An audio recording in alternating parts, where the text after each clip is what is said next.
भाग 4 क मूल कर्तव्यों के बारे में बताया गया है। ये मूल कर्तव्य मूल संविधान के अंदर नहीं थे। 42वां संविधान संशोधन हुआ। 42वां संविधान संशोधन 1976 के माध्यम से मूल कर्तव्यों को जोड़ा गया।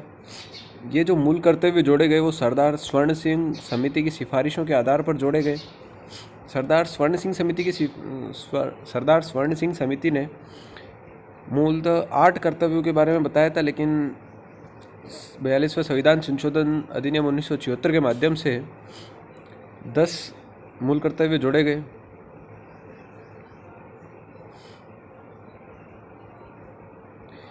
और फिर आगे क्या हुआ, 86वां संविधान संशोधन हुआ। 86वां संविधान संशोधन 2002। 86वां संविधान संशोधन अधिनियम 2002 के माध्यम से 11वां मूल कर्तव्य जोड़ा गया। और ये 11वां जो मूल कर्तव्य जोड़ा गया वो कौन सा था, तो 6 से लेकर 14 वर्ष की जो उम्र के बच्चे हैं उनके लिए शिक्षा के अवसर उपलब्ध कराना।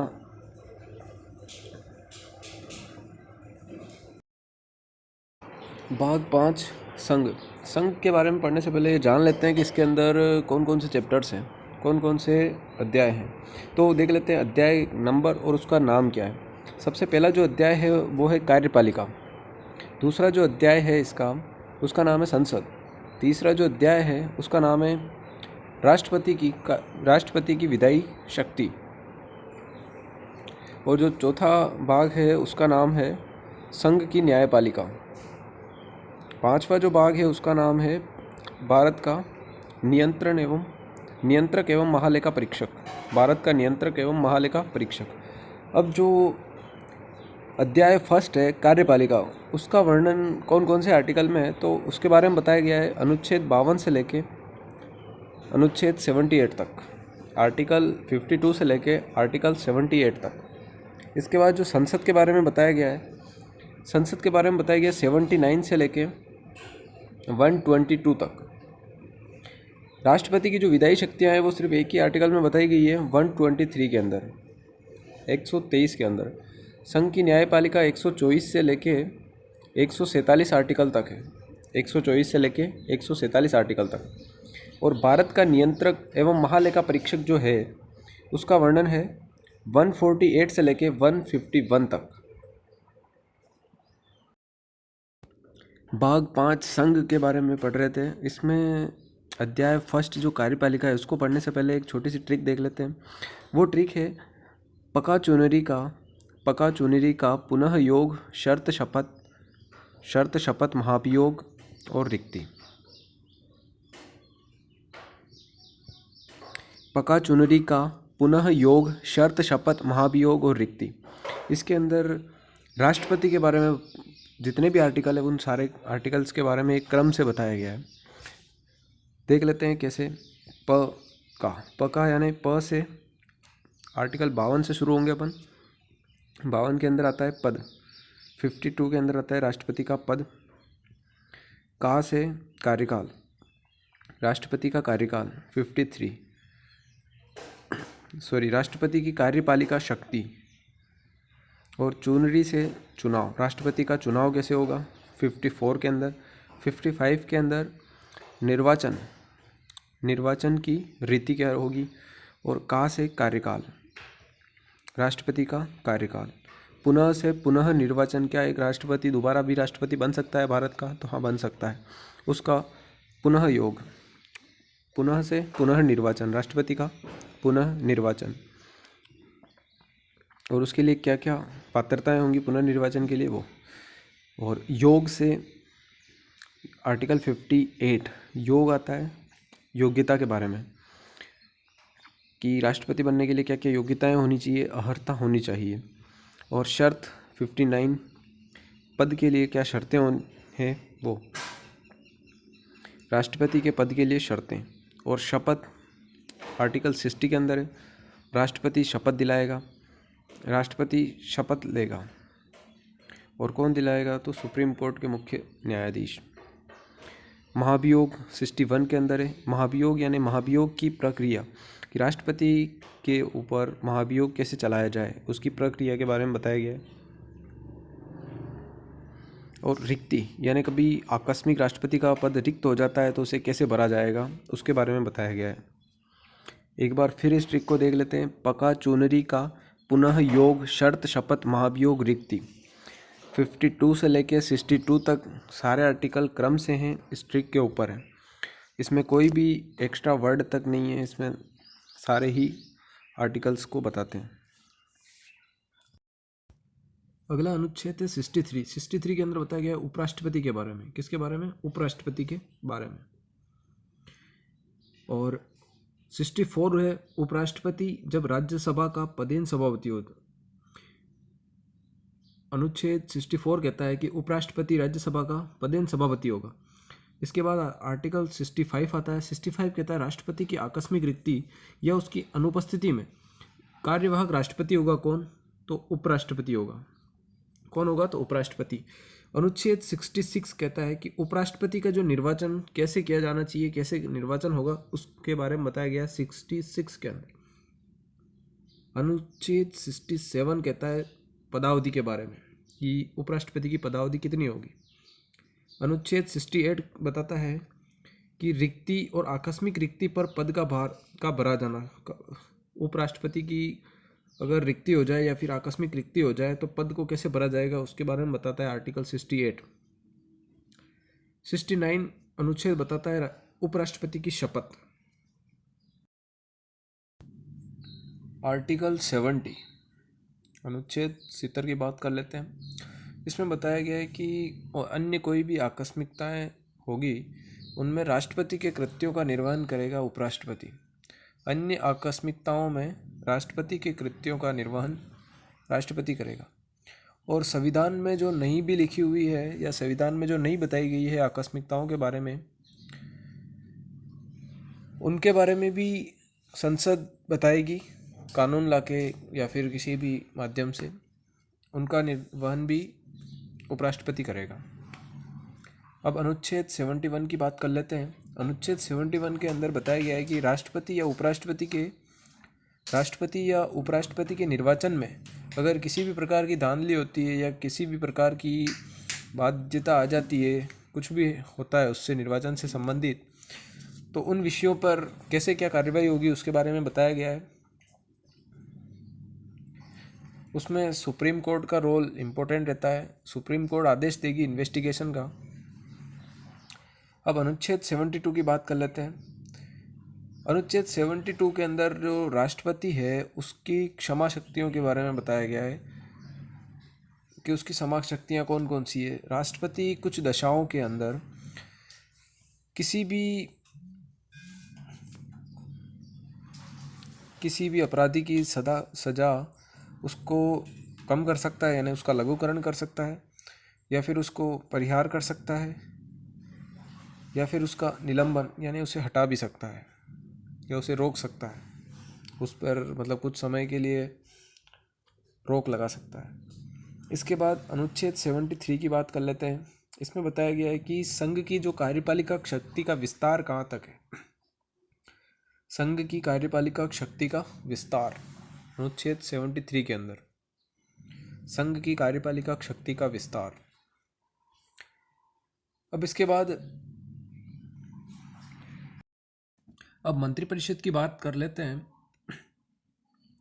मंत्रिपरिषद का जो उल्लेख मिलता है वो मिलता है अनुच्छेद 74 और 75 के अंदर।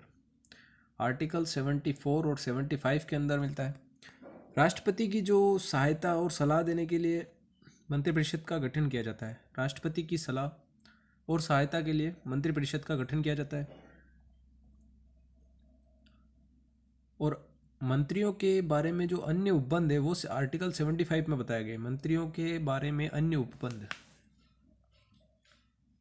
अनुच्छेद 76 बताता है कि भारत का एक महान्यायवादी होगा। भारत का एक महान्यायवादी होगा। और इसमें यह भी बताया हुआ है कि इसकी नियुक्ति राष्ट्रपति करेगा और ये सभी कोर्ट, देश की जितनी भी कोर्ट है उनमें सुनवाई का अधिकार रखता है और राष्ट्रपति के प्रसाद पर्यंत पद पर बना रहता है। अब बात कर लेते हैं अनुच्छेद 77 की। अनुच्छेद 77 और 78 के अंदर क्या बताया हुआ है। अनुच्छेद 77 के अंदर बताया गया है भारत सरकार के कार्य का संचालन कैसे किया जाएगा? भारत सरकार के कार्य का संचालन, और ये जो संचालन किया जाएगा भारत सरकार के कार्य का, वो राष्ट्रपति के नाम से किया जाएगा, राष्ट्रपति के नाम से किया जाएगा। उसके बाद आर्टिकल 78 की बात कर लेते हैं, अनुच्छेद 78 की। इसमें बताया गया है कि जो राष्ट्रपति है, राष्ट्रपति को जानकारी देगा प्रधानमंत्री, और यह प्रधानमंत्री का कर्तव्य होगा। प्रधानमंत्री राष्ट्रपति को जानकारी देगा, प्रधानमंत्री राष्ट्रपति को जानकारी देगा और यह उसका कर्तव्य होगा। अब चैप्टर सेकंड यानी अध्याय सेकंड देखेंगे। इसमें पार्लियामेंट या संसद के बारे में बताया हुआ है, और संसद का जो गठन है वो आर्टिकल 79 के अंदर बताया गया है, संसद का गठन। और उसके बाद जो 80 आर्टिकल है 80, उसमें बताया गया है राज्यसभा के बारे में, और 81 के अंदर बताया गया है लोकसभा की संरचना के बारे में। और ये लोकसभा की जो संरचना होगी, स्ट्रक्चर होगी, वो अनुच्छेद 331 के उपबंधों के अधीन रहते हुए होगी। 79 संसद, 80 राज्यसभा और 81 लोकसभा। अब अनुच्छेद 82 देख लेते हैं। 82 के अंदर बताया गया है कि प्रत्येक जनगणना के पश्चात इसका पुनः समायोजन होगा। प्रत्येक जनगणना के पश्चात इसका पुनः समायोजन होगा।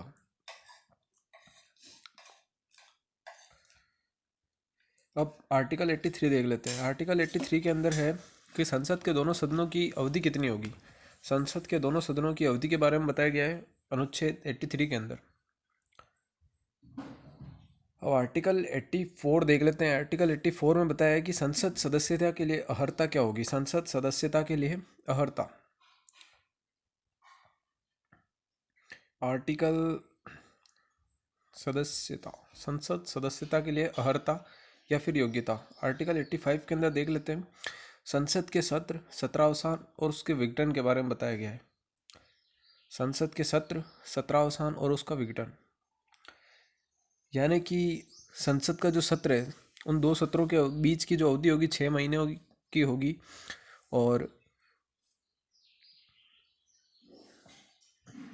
किसी भी सत्र का जो सत्रावसान हो सकता है और लोकसभा का विघटन हो सकता है। आर्टिकल 86, आर्टिकल 86 में सदनों में अभिभाषण और उनका संदेश भेजने का राष्ट्रपति का अधिकार। सदनों के अभिभाषण और उनको संदेश भेजने का राष्ट्रपति का अधिकार,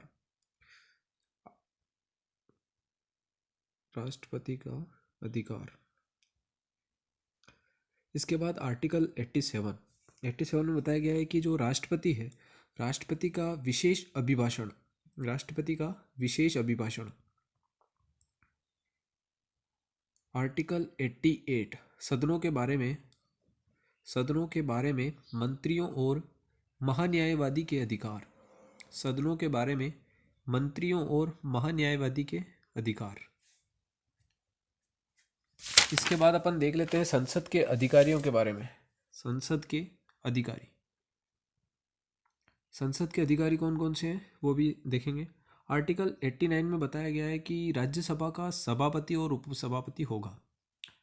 राज्यसभा का सभापति और उपसभापति होगा, आर्टिकल 89। इसके बाद है आर्टिकल 90 बताता है उपसभापति का पद रिक्त होना और उसका पद से त्याग। उपसभापति का पद रिक्त होना, पद से त्याग और पद से हटाया जाना, पद से हटाया जाना। ये कैसे होगा? राज्यसभा के अंदर बहुमत से 14 दिन पूर्व उसको सूचना दी जाएगी और बहुमत से उसको हटाया जाएगा। इसके बाद अब है आर्टिकल 91 बताता है कि जो सभापति के पद के जो कर्तव्य हैं उनका पालन कर रहे हैं या सभापति के रूप में कार्य करने की उपसभापति या अन्य व्यक्ति की शक्ति। सभापति के जो पद के कर्तव्यों का पालन करने या फिर सभापति के रूप में काम करने के लिए उपसभापति या फिर अन्य कोई व्यक्ति है, उसकी शक्ति क्या होगी, उसके बारे में 91 में बताया गया है कि कोई अन्य व्यक्ति उपसभापति कैसे बन सकता है या फिर अन्य कोई राज्यसभा का अन्य सदस्य है वो उपसभापति कैसे बन सकता है, उसके बारे में बताया गया है। अब आर्टिकल 92 की बात कर लेते हैं। आर्टिकल 92 में बताया गया है कि जब सभापति या उपसभापति को पद से हटाने का जब सभापति या फिर उपसभापति को पद से हटाने का कोई संकल्प विचाराधीन है, जब सभापति या उपसभापति को पद से हटाने का कोई संकल्प विचाराधीन है, तब उसका पीठासीन न होना, यानी वो अध्यक्षता नहीं करेगा या उसका वो पीठासीन अधिकारी नहीं रहेगा जब उनके खिलाफ कोई प्रस्ताव या संकल्प लाया गया है। तो अब आर्टिकल 93 की बात कर लेते हैं। इसमें बताया गया है कि लोकसभा का अध्यक्ष और उपाध्यक्ष होंगे, यानी कि लोकसभा उपाध्यक्ष और अध्यक्ष का पद होगा। इसके बारे में 93 में बताया गया है। आर्टिकल 94 में बताया गया है कि अध्यक्ष उपाध्यक्ष इनका पद रिक्त कैसे होगा। लोकसभा अध्यक्ष और उपाध्यक्ष का पद रिक्त कैसे होगा, या फिर ये पद से त्यागपत्र कैसे देंगे, या इन्हें पद से कैसे हटाया जा सकता है।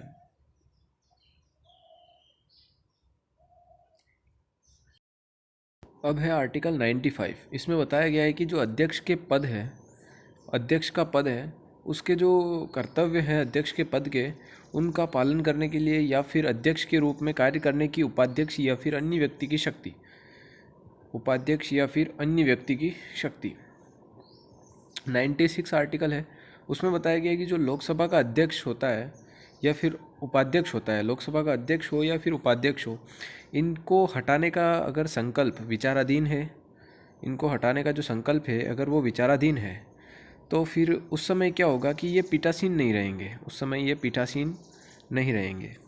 अब आर्टिकल 97 की बात कर लेते हैं। आर्टिकल 97 में बताया गया है कि सभापति और उपसभापति, ये तो कहाँ के हैं, राज्यसभा के सभापति और उपसभापति तथा लोकसभा के अध्यक्ष और उपाध्यक्ष, इनके वेतन और भत्ते कैसे मिलेंगे।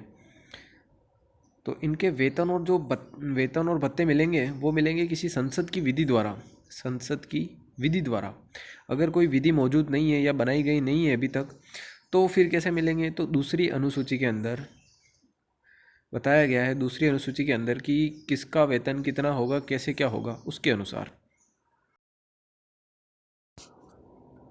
अनुच्छेद 98, इसमें क्या बताया गया है कि इसमें बताया गया है कि संसद का सचिवालय होगा, और संसद का सचिवालय होगा तो राज्यसभा और लोकसभा दोनों के लिए अलग अलग होगा, ठीक है। इसके बाद है आर्टिकल 99। इसमें बताया गया है कि जो सदस्यों द्वारा शपथ और प्रतिज्ञान, सदस्य जो शपथ लेंगे वो कैसे लेंगे, किसके सामने लेंगे और क्या शपथ लेंगे, उसके बारे में। तो सदस्यों द्वारा जो शपथ ली जाएगी वो राष्ट्रपति के सामने ली जाएगी, या राष्ट्रपति उन्हें शपथ दिलाएगा, या फिर राष्ट्रपति द्वारा चुना गया उसका कोई प्रतिनिधि, राष्ट्रपति का कोई प्रतिनिधि होगा, उसके सामने शपथ लेंगे। उसके बाद अनुच्छेद 100 की बात कर लेते हैं। 100 में बताया गया है कि सदनों के अंदर मतदान होगा, या फिर रिक्तियों के होते हुए भी सदनों में मतदान या फिर रिक्तियों के होते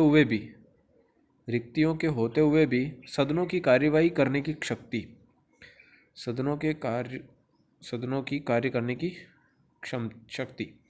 और इसी आर्टिकल 100 के अंदर गणपूर्ति के बारे में भी बताया गया है कि गणपूर्ति कितनी होगी। तो यह गणपूर्ति होगी 1/10 कुल संख्या का 1/10। अब आर्टिकल 101 को देख लेते हैं। इसमें बताया गया है कि स्थानों का रिक्त होना, किसमें, संसद के अंदर पद कैसे रिक्त होंगे।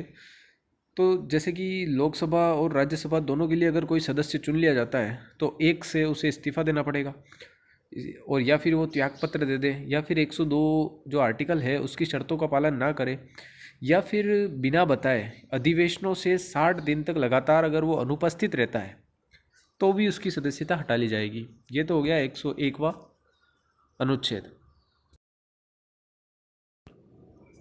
आर्टिकल 102 ये क्या कहता है, सदस्यों के लिए निरर्ताएं, यानी कि अयोग्यताएं कि कोई व्यक्ति कब निरहित किया जाएगा।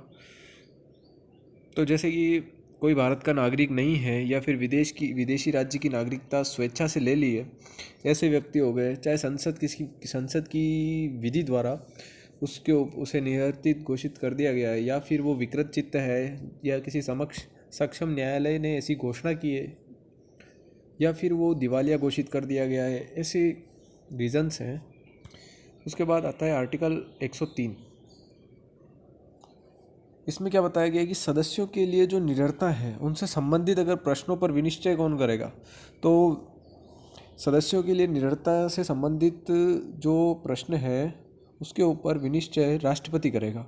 अंतिम निर्णय राष्ट्रपति का होगा और वो राय ले सकता है निर्वाचन आयोग से। संबंधित प्रश्नों पर विनिश्चय राष्ट्रपति करेगा और अंतिम निर्णय राष्ट्रपति का होगा, लेकिन वो निर्वाचन आयोग से राय ले सकता है। इसके बाद है आर्टिकल 104, आर्टिकल 104। इसमें क्या बताया गया है? इसमें यह बताया गया है कि कोई व्यक्ति है जैसे, और उसने कोई व्यक्ति है और वो निरर्हित है यानी कि अयोग्य है, ठीक है, या फिर उसे संसद की किसी विधि द्वारा अयोग्य घोषित कर दिया गया है, और वो फिर भी अगर आर्टिकल 99 के तहत अगर शपथ ले लेता है, ग्रहण कर लेता है, और वो संसद की बैठकों में भाग लेता है, ठीक है, शपथ ग्रहण करता है और बैठकों में भाग लेता है और मतदान करता है, या फिर बैठक में भाग ले लिया और मतदान कर लिया, तो उसके ऊपर जो दंड लगाया जाएगा, जो शास्ति लगाई जाएगी, वो क्या होगी, ठीक है। तो इसमें यह बताया गया है कि 500 रुपये प्रतिदिन के हिसाब से उस पर दंड लगाया जाएगा और ये उसे संघ को जमा कराना होगा।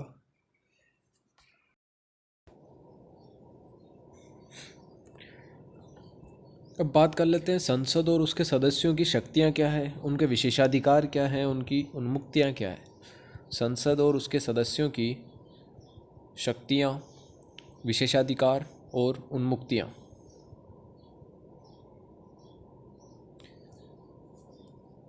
सबसे पहला इसके अंदर जो आर्टिकल आता है वो आता है 105। 105 के अंदर क्या बताया गया है कि संसद के जो सदनों की तथा उनके सदस्यों की जो समितियां हैं उनकी शक्तियों और विशेषाधिकारों आदि के बारे में बताया गया है। संसद, उसके सदस्य, उस और उसकी जो समितियां हैं, संसद की समितियां और संसद के सदस्यों की जो शक्तियां हैं और उनके जो विशेषाधिकार हैं उनके बारे में आर्टिकल 105 में बताया गया है। अब उसके बाद देख लेते हैं आर्टिकल 106। आर्टिकल 106 के अंदर क्या बताया गया है? आर्टिकल 106 में बताया गया है कि सदस्यों के वेतन और भत्ते क्या होंगे। सदस्यों के वेतन और भत्ते। अब इसके बाद जान लेते हैं विधायी प्रक्रिया के बारे में। आगे जो आर्टिकल्स आने वाले हैं 107 से लेके 111 तक, उसके अंदर विधायी प्रक्रिया के बारे में बताया गया है। जैसे आर्टिकल 107 के अंदर क्या बताया कि विधेयकों के पूर्व स्थापन और पारित किए जाने के संबंध में उपबंध। विधेयकों के पूर्व स्थापन और पारित किए जाने के संबंध में उपबंध। अब आर्टिकल 108 है, वो क्या बताता है? कुछ दशाओं में दोनों सदनों की संयुक्त बैठक के बारे में बताता है। आर्टिकल 108 संयुक्त बैठक, जॉइंट सीटिंग के बारे में बताता है। अब आता है आर्टिकल 109। आर्टिकल 109 क्या कहता है? ये कहता है धन विधेयकों के संबंध में विशेष प्रक्रिया। धन विधेयकों के संबंध में विशेष प्रक्रिया के बारे में बताता है। और ये यह बताता है कि धन विधेयक कौन कौन से होंगे और कैसे क्या उनका प्रोसेस रहेगी उसकी इसके अंदर। उसके बाद आर्टिकल आता है 101, धन विधेयकों के संबंध में विशेष प्रक्रिया। इसके बाद आर्टिकल आता है 110, 110 आर्टिकल जो आता है उसमें आता है क्या है? धन विधेयक जो है उसकी परिभाषा बताई गई है कि धन विधेयक हम किसे धन विधेयक मानेंगे और किसे धन विधेयक नहीं मानेंगे। धन विधेयक की परिभाषा। आर्टिकल 111 इसके अंदर आता है कि विधेयकों पर अनुमति देने की क्या प्रोसेस रहेगी। विधेयकों पर अनुमति। इसके बाद आर्टिकल आता है 112 यानी कि आर्टिकल 112। इसमें क्या बताया गया है? वार्षिक वित्तीय विवरण के बारे में बताया गया है। वार्षिक वित्तीय विवरण, जिसे आम बोलचाल की भाषा में बजट कहते हैं हम पर। इसके बाद आता है आर्टिकल 113। इसमें क्या बताया गया है कि संसद जो है उसमें प्राक्कलनों के संबंध में प्रक्रिया क्या रहेगी। संसद के प्राक्कलनों के संबंध में प्रक्रिया क्या रहेगी, इसका ये अर्थ ये होता है कि जो संसद बजट के अंदर मांग करेगी उस पर अगर कोई भारित व्यय है, संसद की जो निधि होती है उसके ऊपर अगर भारित व्यय है संचित निधि पर, तो भारित व्यय के संबंध में कोई वोटिंग नहीं होगी उसकी। अदरवाइज अगर जो सारी डिमांड्स है उनके ऊपर वोटिंग भी होएगी और उनके ऊपर जो प्रोसेस सभी विधेयकों पर फॉलो होती है वही फॉलो होएगी। अब आता है आर्टिकल 114 आर्टिकल 114 आता है। इसके अंदर क्या बताया गया है कि इसके अंदर बताया गया है विनियोग विधेयक के बारे में, विनियोग विधेयक के बारे में। आर्टिकल 115 इसके अंदर बताया गया है अनुपूरक अतिरिक्त और या फिर अधिक जो अनुदान होता है उसकी मांग के बारे में बताया गया है। और आर्टिकल 116 है, इसके अंदर बताया गया है लेखा अनुदान के बारे में, प्रत्यानुदान के बारे में और अपवादानुदान के बारे में। अब आर्टिकल 117 आता है। इसमें क्या बताया गया है वित्त विधेयकों के बारे में विशेष उपबंध किए गए, वित्त विधेयकों के बारे में विशेष उपबंध किए गए उनके बारे में बताया गया है।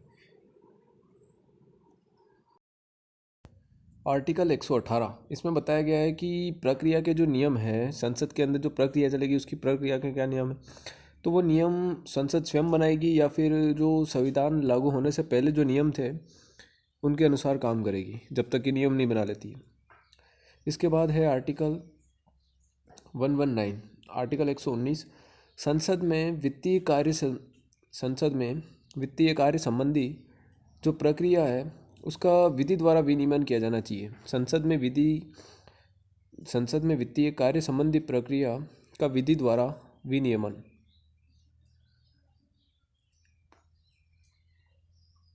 इसके बाद है आर्टिकल 120, इसमें बताया गया है कि संसद में प्रयोग की जाने वाली भाषा कौन सी होगी, संसद में प्रयोग की जाने वाली भाषा के बारे में बताया गया है। आर्टिकल 121 इसमें संसद पे चर्चा पर निर्बंधन है, संसद में चर्चा पर निर्बंधन। इसके बाद है आर्टिकल 122, इसमें बताया गया है कि न्यायालयों द्वारा संसद की कार्यवाही की जांच न किया जाना। आर्टिकल 122 न्यायालयों द्वारा संसद की कार्यवाहियों की जांच न किया जाना।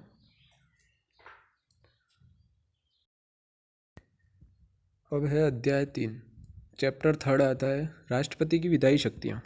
राष्ट्रपति की विधायी शक्तियाँ। इसके अंदर जो आर्टिकल आता है, एक ही आर्टिकल आता है 123, आर्टिकल 123। इसमें बताया गया है संसद के विश्रांति काल में अध्यादेश प्रख्यापित करने की राष्ट्रपति की शक्ति। संसद के विश्रांति काल में अध्यादेश प्रख्यापित करने की राष्ट्रपति की शक्ति। अब अगला जो चैप्टर आता है अध्याय 4, इसमें बताया गया है कि संघ की न्यायपालिका के बारे में। इसमें जो पहला आर्टिकल है 124, आर्टिकल 124 बताता है उच्चतम न्यायालय की स्थापना और उसका गठन। उच्चतम न्यायालय यानी सुप्रीम कोर्ट की स्थापना और उसका गठन के बारे में बताया गया है आर्टिकल 124 के अंदर। आर्टिकल 125 में बताया गया है न्यायाधीशों के वेतन भत्ते आदि, न्यायाधीशों के वेतन और भत्ते आदि।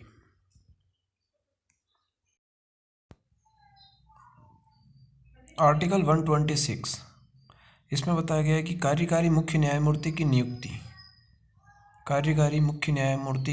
नियुक्ति के बारे में। आर्टिकल 127 इसमें बताया गया तदर्थ न्यायाधीशों की नियुक्ति के बारे में। तदर्थ न्यायाधीश क्या होते हैं?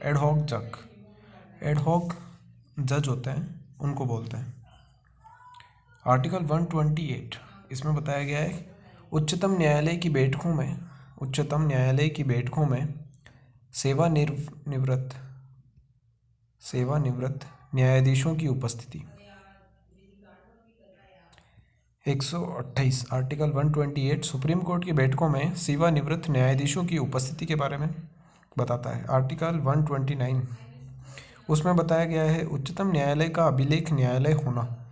उच्चतम न्यायालय का अभिलेख न्यायालय होना, सुप्रीम कोर्ट का अभिलेख न्यायालय होना। आर्टिकल 130, आर्टिकल 130 में क्या बताया गया है?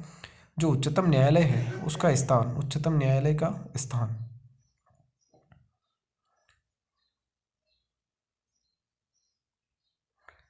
यानी कि इसके अंदर जो सीट होगी, सीट ऑफ सुप्रीम कोर्ट यानी उच्चतम न्यायालय का स्थान, सीट ऑफ सुप्रीम कोर्ट।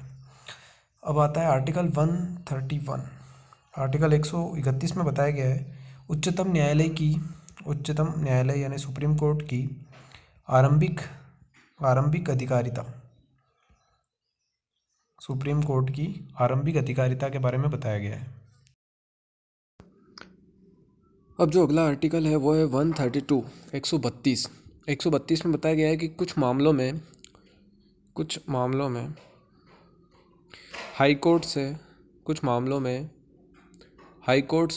अपीलों में सुप्रीम कोर्ट की अपीली अधिकारिता, कुछ मामलों में हाई कोर्ट से अपीलों में सुप्रीम कोर्ट की अधिकारिता। इसके बाद आता है आर्टिकल 133 में बताया गया है उच्चतम न्यायालयों से यानी हाई कोर्ट से सिविल विषयों से संबंधित अपीलों में सुप्रीम कोर्ट की अपीली अधिकारिता। हाई कोर्ट से सिविल विषयों से संबंधित अपीलों में सुप्रीम कोर्ट की अपीली अधिकारिता। इसके बाद आता है 134, आर्टिकल 134 बताता है दांडिक विषयों में यानी कि क्रिमिनल ऑफेंस जो होते हैं, क्रिमिनल मैटर्स जो होते हैं, दांडिक विषयों में सुप्रीम कोर्ट की अपीली अधिकारिता, दांडिक विषयों में सुप्रीम कोर्ट की अपीली अधिकारिता। अब इसके बाद आर्टिकल है 134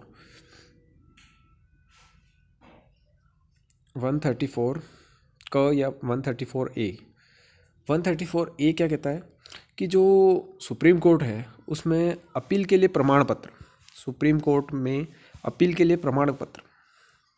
आर्टिकल 135 क्या बताता है? आर्टिकल 135 बताता है कि कोई विद्यमान विधि है, उस विधि के अधीन जो फेडरल न्यायालय है, फेडरल न्यायालय की अधिकारिता, विद्यमान विधि के अधीन फेडरल न्यायालय की अधिकारिता और शक्तियों का सुप्रीम कोर्ट द्वारा प्रयोक्तव्य होना यानी कि एक्सरसाइजेबल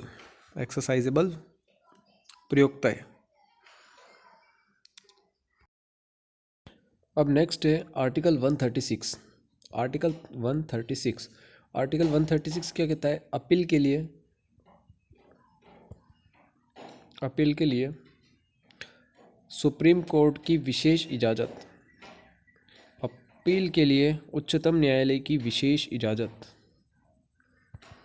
अब इसके बाद आर्टिकल 137, इसमें क्या बताया गया है? इसमें बताया गया है कि जो निर्णय है और आदेश है, जो निचली जो हाई कोर्ट हो गई, चाहे डिस्ट्रिक्ट कोर्ट हो गई या फिर अदर जो भी कोर्ट है, उन कोर्ट ने कोई आदेश दिया और कोई निर्णय सुनाया है, उसके पुनर्अवलोकन की शक्ति भी सुप्रीम कोर्ट को प्राप्त है। यानी कि निर्णयों और आदेशों का उच्चतम न्यायालय द्वारा या सुप्रीम कोर्ट द्वारा पुनर्अवलोकन। अब आ जाता है आर्टिकल 138 क्या कहता है? उच्चतम न्यायालय की अधिकारिता की वृद्धि, उच्चतम न्यायालय यानी सुप्रीम कोर्ट की अधिकारिता की वृद्धि, सुप्रीम कोर्ट की अधिकारिता की वृद्धि। आर्टिकल 136 कहता है कि जो उच्चतम न्यायालय है उसको ऐसी शक्तियां प्रदत्त की गई है जो कि कुछ रीट निकालने की है, यानी कि कुछ रीट निकालने की शक्तियों का सुप्रीम कोर्ट को प्रदत्त किया जाना, कुछ रीट निकालने की शक्तियों का सुप्रीम कोर्ट को प्रदत्त किया जाना। इसके बाद है आर्टिकल 139 का या आर्टिकल 139A। इसमें कुछ मामलों का अंतरण है, यानी कि ट्रांसफ़र ऑफ सर्टेन केसेस। कुछ ऐसे मामले हैं जिनका ट्रांसफ़र निचली अदालतों से सीधे सुप्रीम कोर्ट को जा सकता है, या फिर कोई ऐसा मामला है जो मूल अधिकारों से संबंधित है, उसके लिए डायरेक्ट सुप्रीम कोर्ट में भी अपील की जा सकती है। अब आ जाता है आर्टिकल 140। आर्टिकल 140 कहता है उच्चतम न्यायालय की आनुषंगिक शक्तियाँ। उच्चतम न्यायालय यानी सुप्रीम कोर्ट की आनुषंगिक शक्तियाँ। ये आनुषंगिक शक्तियाँ क्या होती है कि अगर बाई चांस कभी संसद को लग जाए कि सुप्रीम कोर्ट के पावर में कुछ कमी है या फिर उसको और बढ़ाना चाहिए और ऐसे शक्तियों के बारे में संविधान में कहीं बताया गया नहीं है, तो ऐसी शक्तियाँ संसद विधि द्वारा बढ़ा सकती है। उन्हें क्या कहते हैं? आनुषंगिक शक्तियाँ, यानी कि एंसिलरी पावर। Ancillary power. अब नेक्स्ट आर्टिकल है आर्टिकल 141, आर्टिकल 141। इसमें बताया गया है कि जो सुप्रीम कोर्ट है, सुप्रीम कोर्ट द्वारा घोषित विधि का सभी न्यायालयों पर आबद्धकर होना। सुप्रीम कोर्ट द्वारा घोषित विधि का सभी न्यायालयों पर आबद्धकर होना। आबद्धकर होना। इसके बाद जो अगला आर्टिकल है वो है 142, यानी कि आर्टिकल 142 है उच्चतम न्यायालय की यानी सुप्रीम कोर्ट की डिक्रियों और आदेशों का प्रवर्तन और प्रकटीकरण आदि के बारे में आदेश। सुप्रीम कोर्ट की डिक्रियों और आदेशों का प्रवर्तन और प्रकटीकरण आदि के बारे में आदेश। इसके बाद है आर्टिकल 143।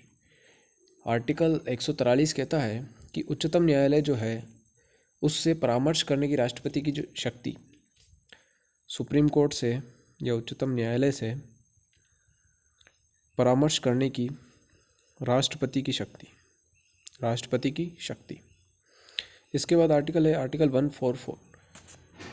आर्टिकल 144 144 जो आर्टिकल है वो क्या कहता है कि सिविल और न्यायिक प्राधिकारियों द्वारा उच्चतम न्यायालय की सहायता में कार्य किया जाना। सिविल और न्यायिक प्राधिकारियों द्वारा उच्चतम न्यायालय की सहायता में कार्य किया जाना। सिविल और न्यायिक प्राधिकारियों द्वारा सुप्रीम कोर्ट की सहायता से कार्य किया जाना। सुप्रीम कोर्ट की सहायता में कार्य किया जाना। सहायता के अंदर है ये, सहायता में कार्य किया जाना। इसके बाद आर्टिकल है 145, आर्टिकल 145। आर्टिकल 145 क्या कहता है कि न्यायालयों के नियम आदि। न्यायालयों के नियम आदि। न्यायालयों के नियम आदि। इसके बाद ये जो आर्टिकल है आर्टिकल 146। आर्टिकल 146 कहता है उच्चतम न्यायालय के अधिकारी, उच्चतम न्यायालय के अधिकारी और सेवक। उच्चतम न्यायालय के अधिकारी एवं सेवक तथा व्यय, एक्सपेंडिचर जो है इसके, एक्सपेंसेस जो कह सकते हैं जिसे, उनके बारे में। इसके बाद है आर्टिकल 147। ये क्या कहता है? ये निर्वचन के बारे में बात करता है, इंटरप्रिटेशन के बारे में बात करता है, इंटरप्रिटेशन के बारे में बताता है।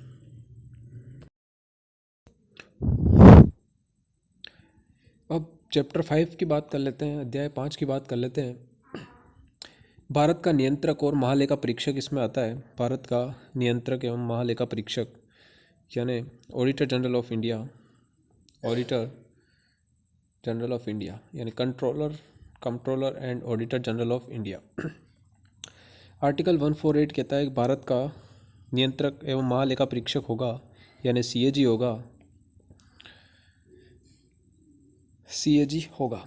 आर्टिकल 149 क्या कहता है? आर्टिकल 149 कहता है कि CAG है उसके कर्तव्य और शक्तियाँ क्या क्या है। CAG के कर्तव्य और शक्तियों के बारे में बताता है। आर्टिकल 150 क्या कहता है कि संघ के लिए और राज्यों के लिए लेखाओं का प्रारूप बनाना। संघ और राज्यों के लिए लेखाओं का प्रारूप, ठीक है, यानी कि फॉर्म बनाना, उसके लिए एक प्रारूप बनाना उसका काम। इसके बाद आर्टिकल 151, आर्टिकल 151 क्या कहता है? समपरीक्षा प्रतिवेदन के बारे में, यानी कि ऑडिट रिपोर्ट्स के बारे में बताता है कि ऑडिट की रिपोर्ट्स करता है यानी कि CAG करता है, समपरीक्षा प्रतिवेदन। अब ये हो गया भाग 5 कंप्लीट। अब नेक्स्ट सेशन में देखेंगे भाग 6 के बारे में।